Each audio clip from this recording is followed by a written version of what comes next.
Hello mga listeners! Bago kayo magsimulang makinig sa kwento, sana ay huwag ninyong skip ang mga ads. Malaking tulong po ito sa amin upang maipagpatuloy namin ang paggawa ng mga kwentong maibabahagi sa inyo. Maraming salamat sa inyong suporta. At sana ay mag-enjoy kayo sa pakikinig. Happy listening! I'm Carlo, 23 years old. Isa akong college student dito sa Maynila at isang working student. Ako ang nagsusuporta sa sarili ko para makapag-aral. Hindi ako humihingi ng pera sa mga magulang ko dahil alam kong gipit din sila. Sapat lang ang kinikita ni Papa bilang jeepney driver, lalo na't may iba pa akong mga kapatid na nag-aaral. Kahit hirap kami sa buhay, masaya ang pamilya namin. Napalaki kami ng maayos ng mga magulang ko. Mahal na mahal ko sina Papa at Mama, kaya pangarap ko talagang maging successful balang araw. Para mabigyan ko sila ng maayos na buhay.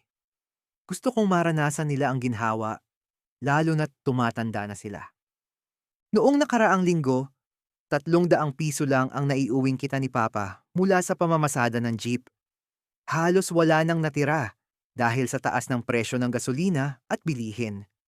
Sobrang naawa ako sa kanya at sa sitwasyon ng pamilya namin.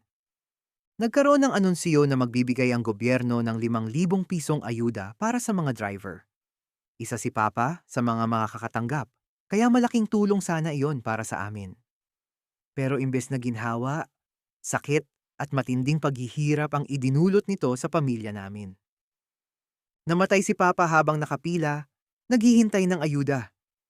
Dahil sa sobrang init at haba ng pila, inatake siya sa puso. Sobrang sakit, sa ganung paraan pa siya nawala sa amin. Nakakagalit, nakakadurog ng puso, ginawang parang pulubi ng gobyerno ang mga tao. Pinapahirapan pa sila para makuha ang perang dapat ay para sa kanila. Pwede namang i-bank transfer o ipadala na lang sa GCash. Napakaraming paraan para maibigay ang tulong ng hindi na pinapahirapan ang mga tao. Pero bakit sa ganitong sistema pa? Na tila ba kailangang magtiis at makipagsiksikan bago makatanggap?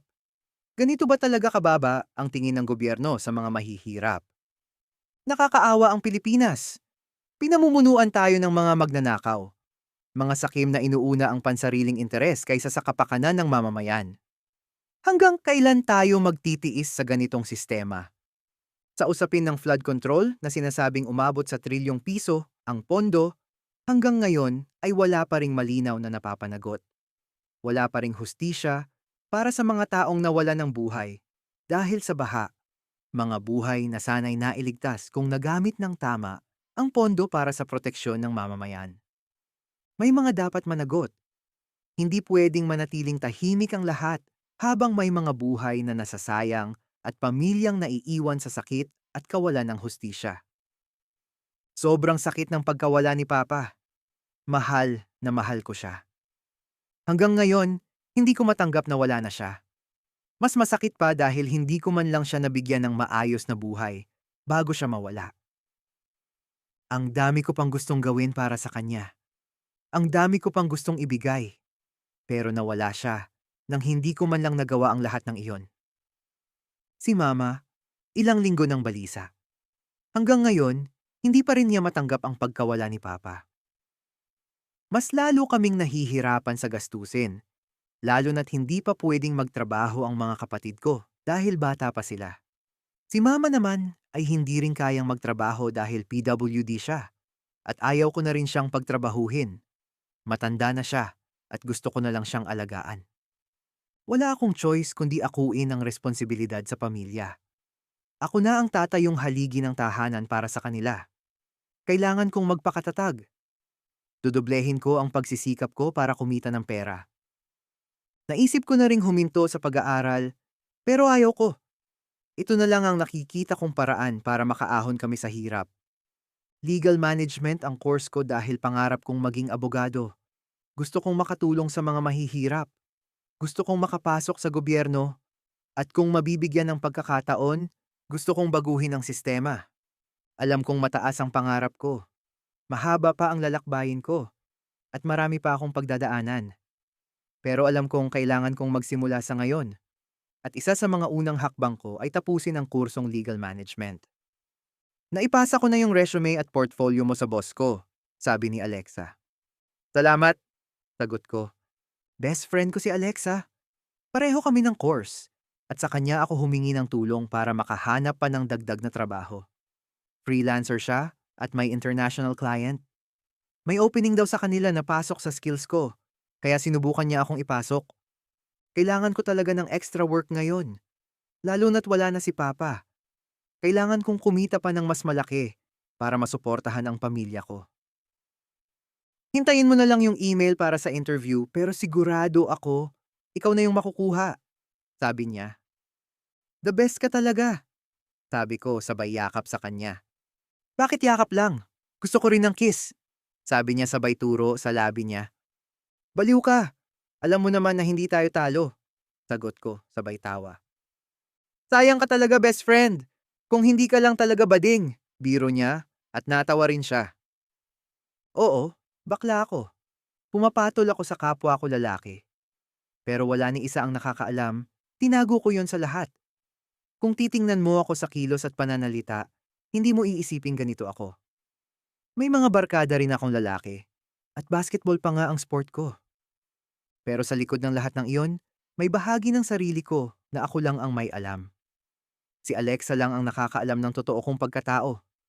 Madalas, iniisip ng iba naming kaklase at mga nakakakilala sa amin na mag-boyfriend at girlfriend kami dahil sa sobrang close namin. Pero hindi kami talo. Hindi ko rin priority ang love ngayon. Para sa akin, marami pa akong mas mahalagang bagay na kailangang gawin. Pero may mga pagkakataon din na nalulungkot ako. Yung tipong gusto ko rin sana ng taong mayayakap ko kapag pagod na ako. Yung mapagsasabihan ko ng mga problema ko sa buhay, yung makikinig, iintindi, at mananatili.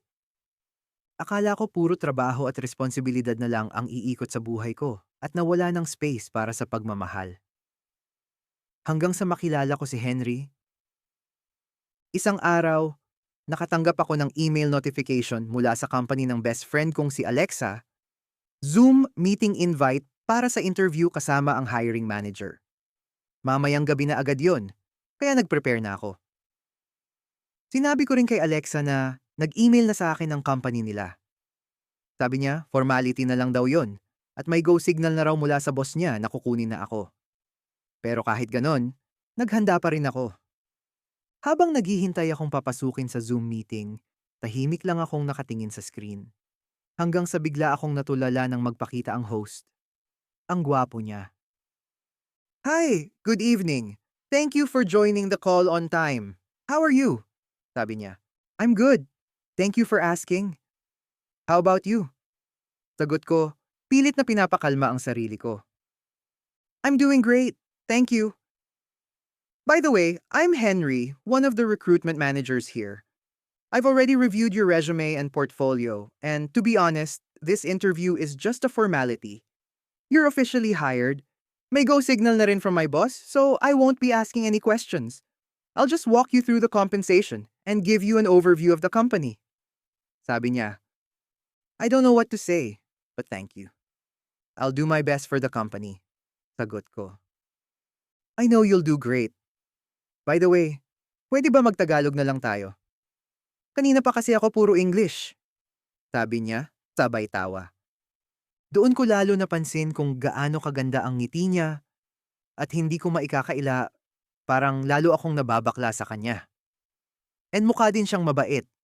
Ipinaliwanag niya sa akin ang lahat tungkol sa company. Ang mga magiging responsibilities ko, ang compensation, at iba pang detalye. Pagkatapos nun, nagkwentuhan pa kami. Doon ko nalaman na kaedad ko lang din pala siya. Ang gaan niyang kausap, parang hindi kami recruiter at applicant, kundi magtropa lang na nag-uusap. Nabanggit din niya kung gaano kalakas ang kapit ni Alexa sa CEO ng company, kaya naipasok niya ako. Executive assistant kasi si Alexa ng CEO, at malaki ang tiwala sa kanya. Pero sabi niya, bihira lang din niyang makita si Alexa sa mga Zoom meeting or calls dahil magkaiba sila ng department. Habang nagsasalita si Henry, tahimik lang akong nakikinig. Ang sarap pakinggan ng boses niya. Napaka-comforting. Oo, Bakla ako. Pero ngayon lang ako na-attract ng ganito sa isang lalaki sa unang kita pa lang. Ibang-iba yung aura ni Henry. Parang may kakaiba sa kanya na hindi ko maipaliwanag. Pagkatapos ng Zoom meeting, agad kong sinabi kay Alexa na hired na ako.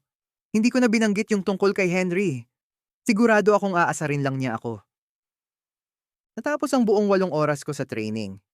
Tinuruan kami tungkol sa mga tools na gagamitin, medical guidelines, patient handling, at iba pang proseso sa trabaho.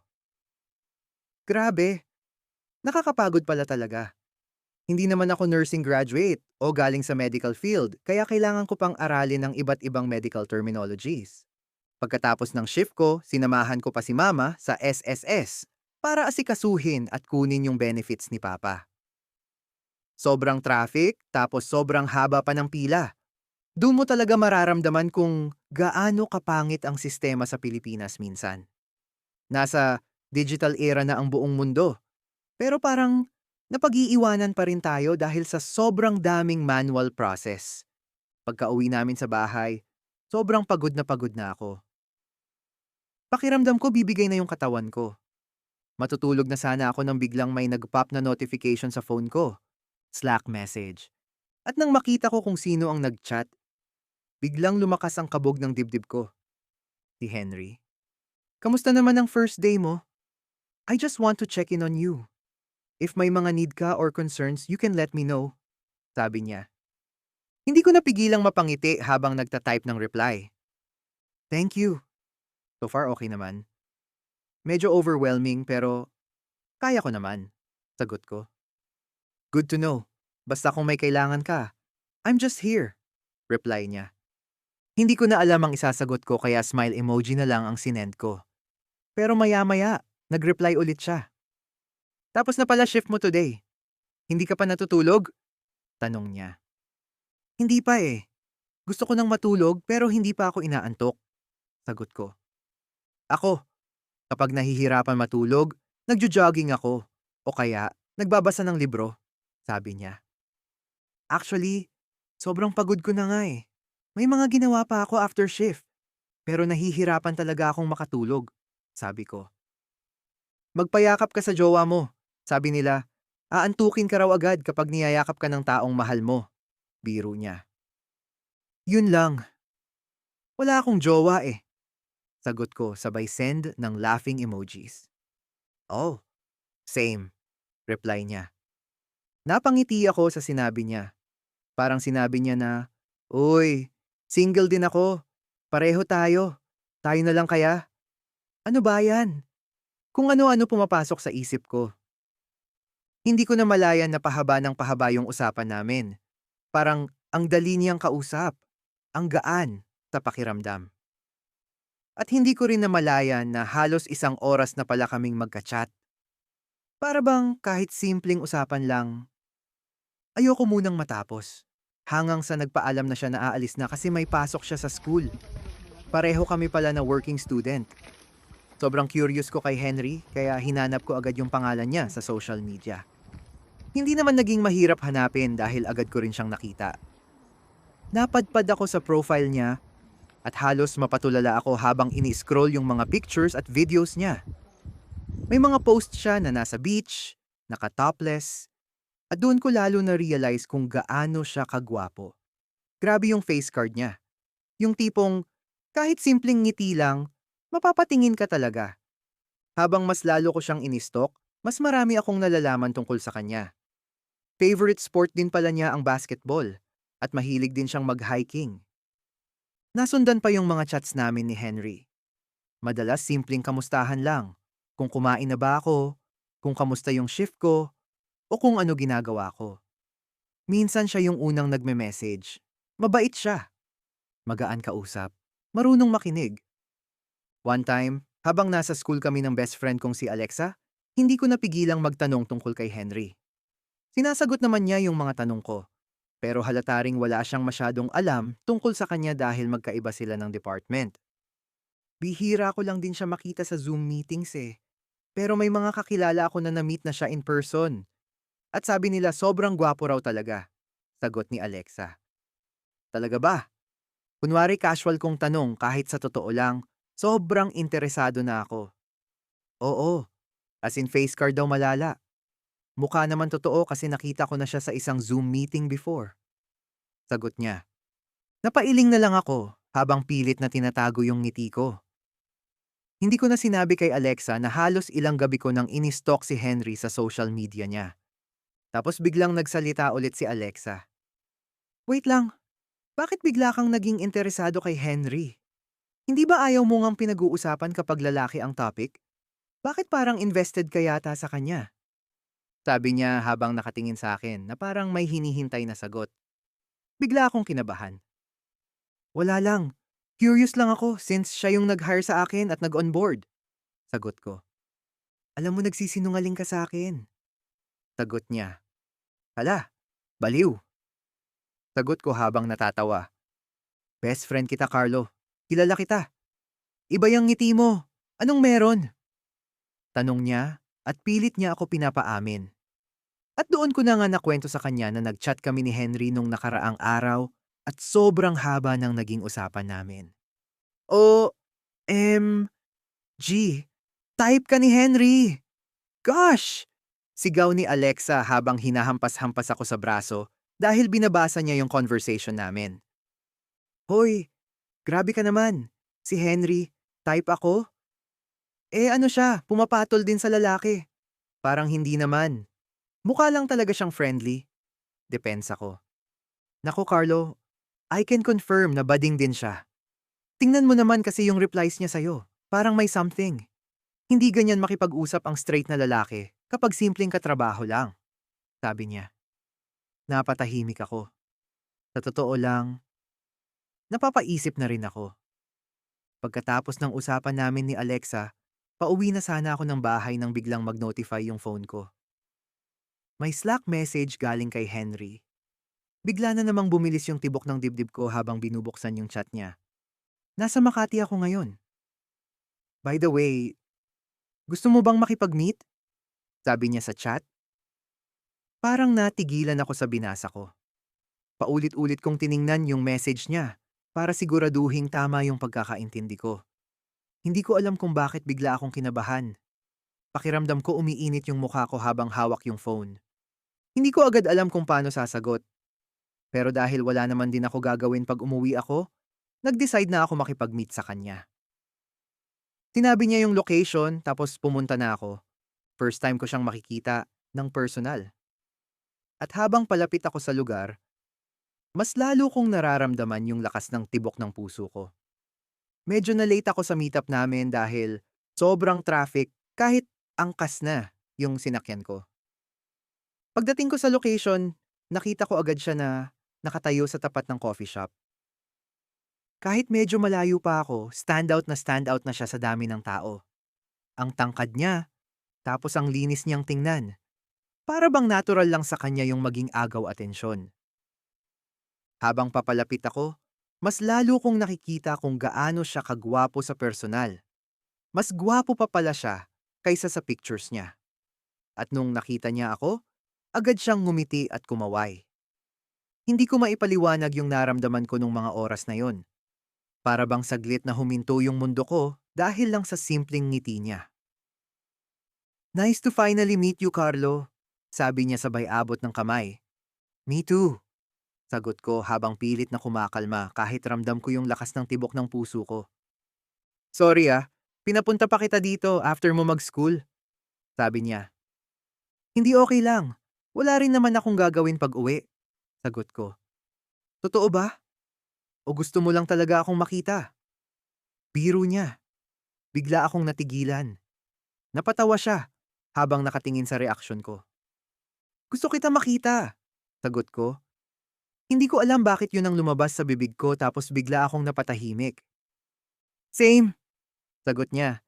Tapos nag-smile siya sa akin. Tumambay kami sa coffee shop ng ilang oras. Ang dami naming napagkwentuhan at doon ko mas nakilala yung totoong si Henry. Madaldal pala siya sa personal, pero hindi nakakaumay pakinggan. Ang cool niya kausap at sobrang gaan ng vibe niya. Hindi ko rin maintindihan kung bakit parang ang bilis kong naging komportable sa kanya.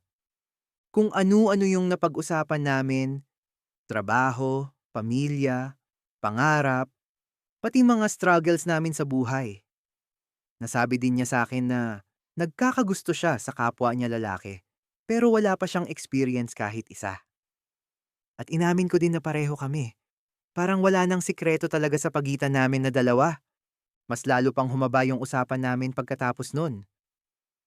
Pakiramdam ko mas lalo kaming naging open sa isa't isa. Para bang pareho naming naiintindihan yung mga bagay na mahirap ipaliwanag sa ibang tao. Pagkatapos ng first meetup namin, lumipat kami sa mas tahimik na lugar para mas makapag-usap ng maayos. Pareho kaming kinakabahan dahil first time naming gawin yung ganung bagay. Nag-check-in kami sa isang hotel. May kakaibang kaba, excitement at curiosity sa pagitan naming dalawa. Nahihiya pa nga kami pumasok sa hotel kasi pareho kaming lalaki at first time. Namin yon. At hindi ko makakalimutan ang unang karanasan ko kay Henry. Sobrang sarap dahil ang dax niya. Unang meet pa lang namin may nangyari na agad sa amin. At pagkatapos nun sunod-sunod na yung pagkikita namin.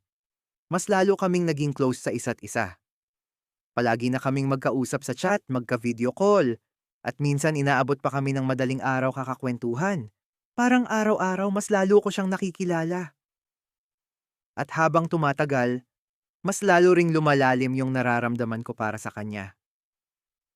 Hindi ko namalayan na unti-unti na pala siyang naging parte ng araw ko. Siya na yung una kong gustong kausap pagkagising at huling hinahanap ko bago matulog. Ano ba tayong dalawa? Tanong ko kay Henry habang magkatabi kaming nakahiga sa kama. Kakatapos lang namin magbembangan. Tahimik muna siya sandali bago sumagot. Hindi ko rin alam. Pero ang alam ko, masaya ako kapag kasama kita. Nag-i-enjoy ako sa oras natin at sa mga ginagawa natin. Sagot niya. Napabuntong hininga ako. Ganito na lang ba lagi? Tanong ko ulit. What do you mean? Tanong niya, tapos tumingin siya sa akin. Ramdam ko yung kaba habang hinihintay ko yung sasabihin niya. Kasi sa unang pagkakataon, pakiramdam ko hindi na lang basta attraction yung meron ako para sa kanya. Mas seryoso na, mas totoo na. Masaya ako kapag kasama kita at gusto kitang makasama palagi. Alam ko yung nararamdaman mo kasi nararamdaman ko rin yun. Pero natatakot ako sa sasabihin ng mga tao, sa pamilya ko, sa mga kaibigan ko. Mag-iiba tingin nila sa akin kapag nalaman nilang may karelasyon akong lalaki. Sagot niya. Natatakot din ako kasi first time ko rin sa ganito. Hindi ko rin alam kung paano ba dapat gawin ito. Pero gusto kita. Mahal na kita, Henry. At ayoko na hanggang ganito lang tayo. Ayokong puro tago, puro takot. Ayoko ng puro bembangan lang. Sabi ko. Tumahimik muna ako saglit at huminga bago ko tuluyang sinabi yung nasa isip ko. Kaya sabihin mo sa akin, mahal mo rin ba ako? Kasi kung hindi, mas mabuting tumigil na tayo habang maaga pa. Sabi ko. Hindi agad nagsalita si Henry. Pumikit lang siya ng matagal, parang iniipon muna niya yung tamang salita na sasabihin. Tahimik ang buong kwarto. Tanging tunog lang ng aircon at mabibigat naming paghinga yung naririnig ko.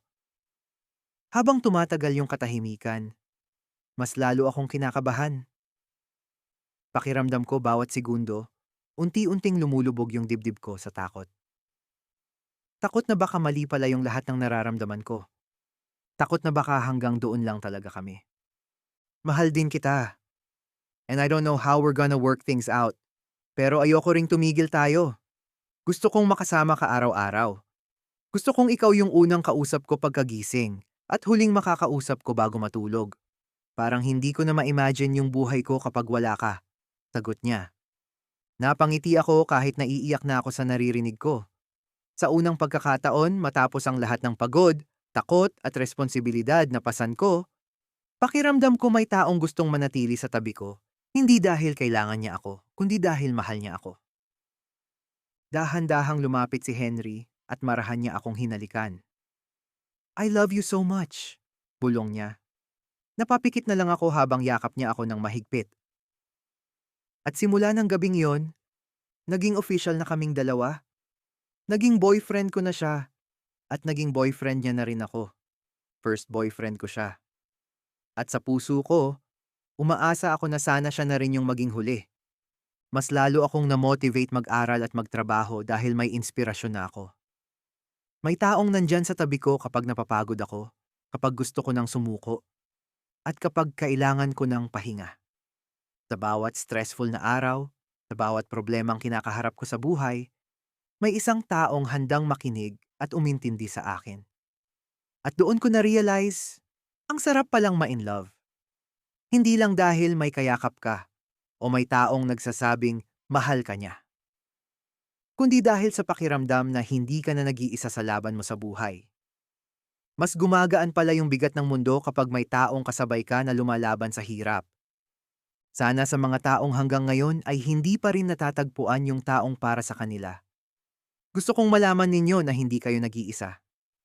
May taong hinahanap din kayo ngayon, kahit hindi pa kayo nagkikita. Kaya sana wag ninyong isipin na hindi kayo kamahal-mahal. Huwag ninyong isipin na hindi kayo worth the risk, worth piliin, o worth ipaglaban. Dahil may taong darating na mamahalin kayo hindi lang sa magagandang parte ninyo, kundi pati sa mga sugat, takot at insecurities na pilit ninyong tinatago. Sa sobrang dami ng tao sa mundo, naniniwala akong may isang taong nakalaan para sa bawat isa sa atin. Isang taong magpaparamdam na ligtas kang mahalin. Yung tipong hindi mo kailangang baguhin yung sarili mo para lang tanggapin ka. At kapag dumating yung taong iyon, maiintindihan mo kung bakit hindi nagwo-work sa iba. Maiintindihan mo kung bakit kailangan mong maghintay. Kaya kapit lang. Darating din yung araw na hindi mo na kailangang maghabol ng pagmamahal dahil kusa itong darating at pipiliin ka. Don't miss out on our latest wild and unfiltered stories. Subscribe now to The Vibe is Unfiltered on YouTube and follow us on X, Instagram, and TikTok at The Vibe is Unfiltered. For extra updates and more kwento, like and follow our Facebook page, The Vibe is Unfiltered. Stay tuned! Mas marami pa kaming